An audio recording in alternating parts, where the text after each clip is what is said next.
ఈరోజు మన రెసిపీ మసాలా మేతి వడ. రెగ్యులర్‌గా చేసే మినపప్పు వడలా కాకుండా కాస్త డిఫరెంట్‌గా హెల్తీ వేలో ఎలా చేయాలో చూద్దామా?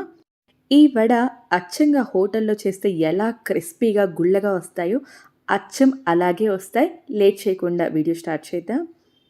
వడ చేయటానికి ముందుగా మనకు 6 గంటల పాటు నానబెట్టిన బొబ్బర్లు కావాలి.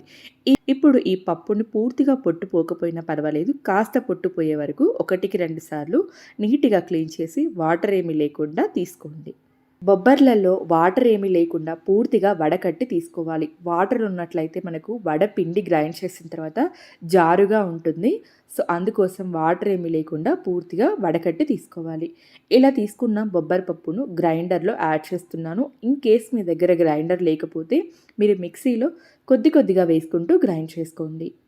బొబ్బర్లను గ్రైండర్‌లో వేసేటప్పుడు ఒక అరకప్పు వరకు బొబ్బర్లను తీసి పక్కనుంచండి. ఇవి ఎక్కడ యాడ్ చేయాలో నేను చెప్తాను.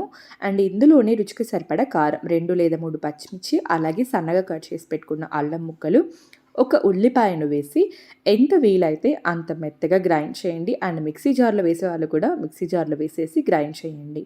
బొబ్బర్లతో గారెలు ఎప్పుడు చేసినా వాటర్ అనేది యాడ్ చేయకుండా మిక్సీ పట్టినా, గ్రైండర్ చేసినా పిండనేది ఈ విధంగా ఉంటుంది. ఇందులో కొద్దిగా పుదీనా, కాడలు లేకుండా ఆకులు మాత్రమే ఒలుచుకున్న 2 కట్టల మెంతి కూరను వేసుకోవాలి.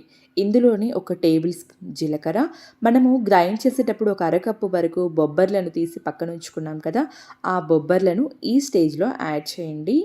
సన్నగా తరిగిన కొత్తిమీర, అలాగే చిటికెడంత సోడా వేశారనుకోండి, అచ్చంగా హోటల్‌లో లాగా మన మసాలా వడ క్రిస్పీగా, గుల్లగా కూడా వస్తుంది. ఇందులోనే రుచికి సరిపడా సాల్ట్‌ను కూడా వేసి ఆల్రెడీ గ్రైండ్ చేసేటప్పుడు మనకు పిండిలో నురగనేది ఫామ్ అయి ఉంటుంది కదా, ఆ నురగ పోకుండా కొద్దిగా కేర్‌ఫుల్‌గా మిక్స్ చేసుకుంటూ పిండంతటిని బాగా కలపండి.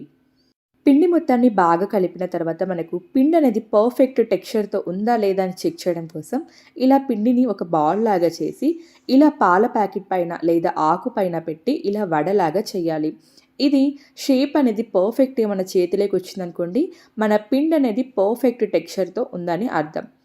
మీడియం ఫ్లేమ్ మీద హీట్ చేసుకున్న ఆయిల్‌లో వేడి వేడిగా వడలు వేయడమే. వడ వేసిన వెంటనే ఇలా షేప్ అనేది పర్ఫెక్ట్‌గా ఉందనుకోండి, మనం చేసిన విధానం అనేది కరెక్ట్‌గా ఉన్నట్లు.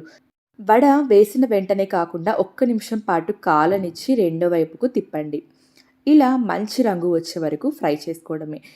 ఈ వడను వేడివేడిగా తింటూ ఉన్నప్పుడు పైన క్రిస్పీగా, లోపల గుర్లగా, బొబ్బర్లు పంటి కింద అలా తగులుతూ, మెంతి ఫ్లేవర్ తెలుస్తూ, అల్లం ఫ్లేవర్‌తో రుచి భలేగా ఉంటుంది. తప్పకుండా ట్రై చేయండి.